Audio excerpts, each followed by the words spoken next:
Okay, well, welcome to the Liam Gowing Mother Load album launch EPK, extended EPK. Any questions? So you just produced a double album. Tell us about it.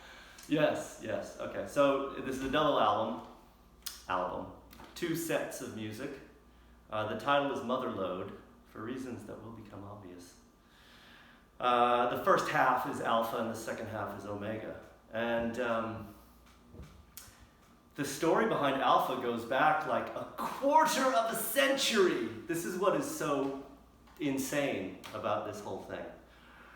Let's see. So I graduated UCLA and I got into the University of Chicago Law School. And I took a deferment from law school, and I traveled all the way around the planet with a guitar. Not this one, but a similar acoustic guitar. I wrote a bunch of songs, and I got to thinking that law school was not a good idea, right? I'd been writing songs since I was a little kid. Like, I started playing music when I was about 10. I actually started playing trumpet, and then I learned guitar and piano, and then progressed later to bass and drums. And I sang the whole time, and I started writing songs early. So I was doing this my whole life, and then when I took this trip, I had all these incredible experiences. I met the Dalai Lama. I showed up at his house.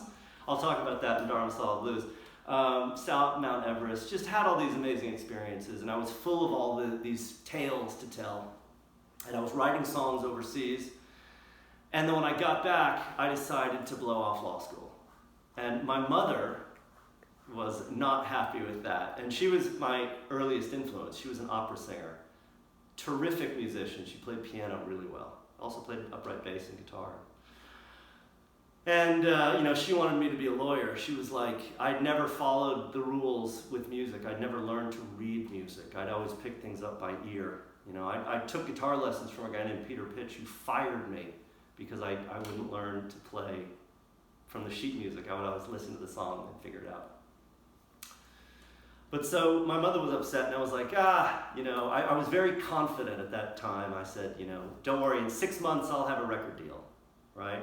The words that would come back to haunt me. So this is 1997. I went back to LA, and I moved into my old college roommate's place. They were now living in Manhattan Beach, which is this nice South Bay area.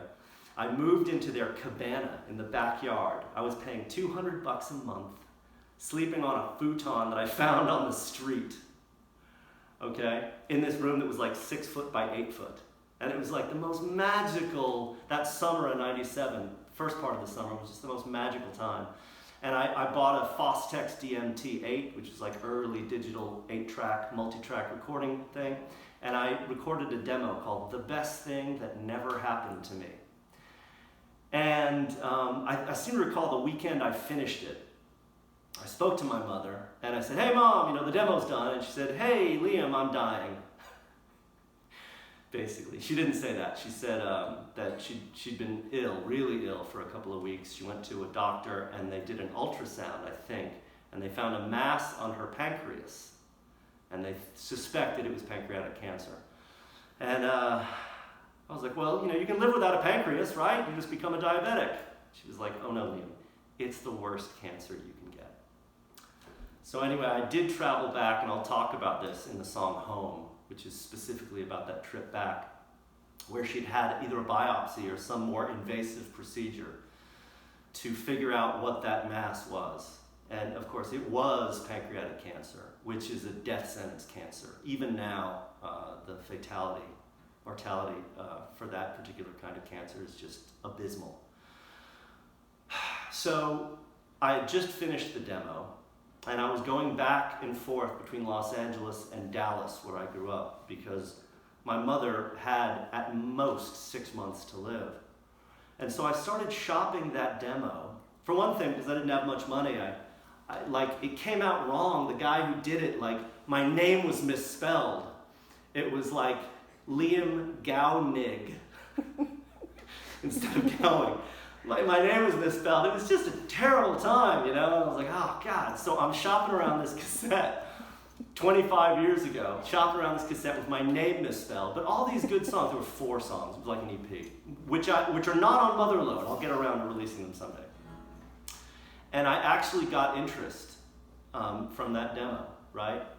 And sadly, my mother was in great decline. And then when she finally died, like the day she died, this was now January 98, I might as well just tell you, like, she went into some kind of convulsions. She'd been kind of she'd been on hospice, palliative treatment for the fatally, or the acutely ill, about to die, right? And she'd been kind of in almost a coma. And then she came out of it. And my dad and I were the only ones home. My dad, as soon as she started convulsing, she started vomiting. It was like projectile vomiting, but she was vomiting up blood. It was like a scene from The Exorcist or something. And moaning, eyes half open, not really cognizant, but fully active, and just like throwing up, I don't know, necrotic blood. It was like black, and in pain despite all the morphine that she had in her. It was the worst experience of my life. And like this went on, seemed to go on for like an hour, and I remember my dad was a textile salesman, and he had a closet full of towels, and I used every towel in the closet to mop up all this blood and bile she was vomiting up.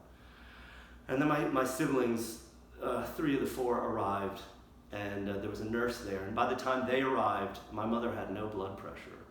She was still breathing, still alive. But I remember my sister, Monica, saying, "Oh, she passed so peacefully, at the very end." I was like, oh God, you should have been here an hour ago. It was not peaceful.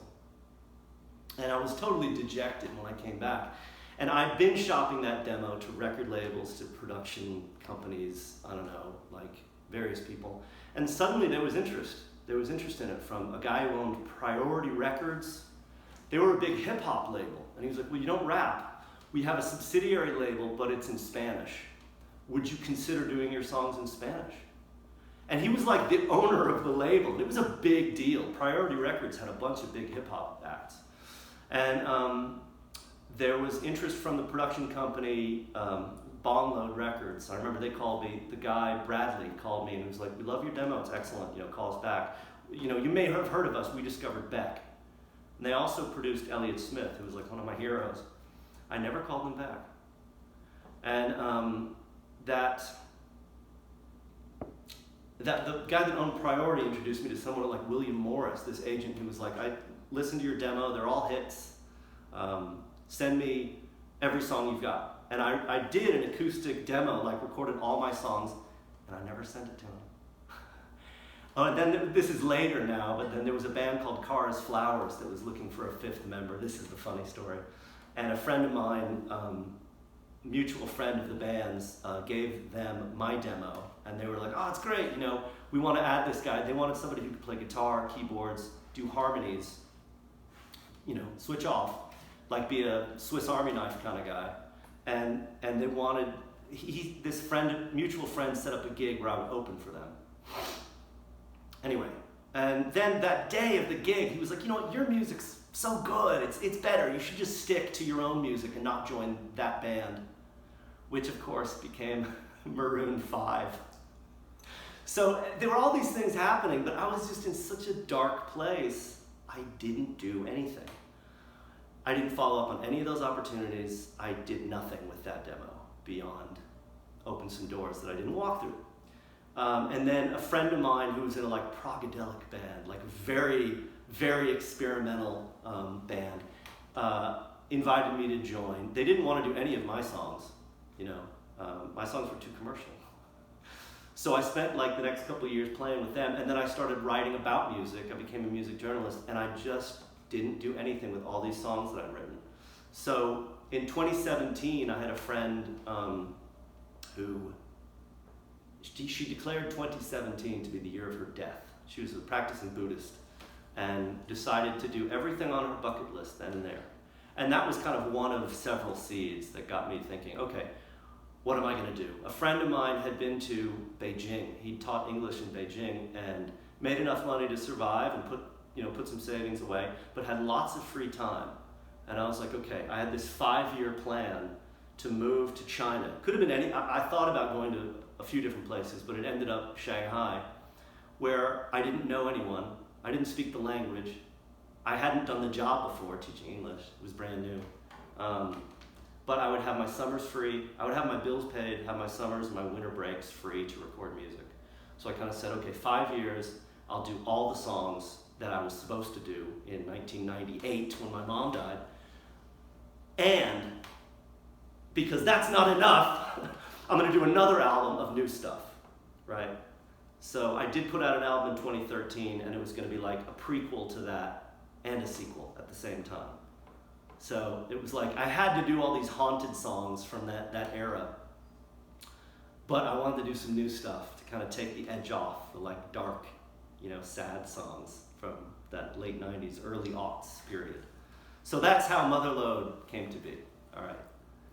I think I covered it, eh? Absolutely. All right. Thanks.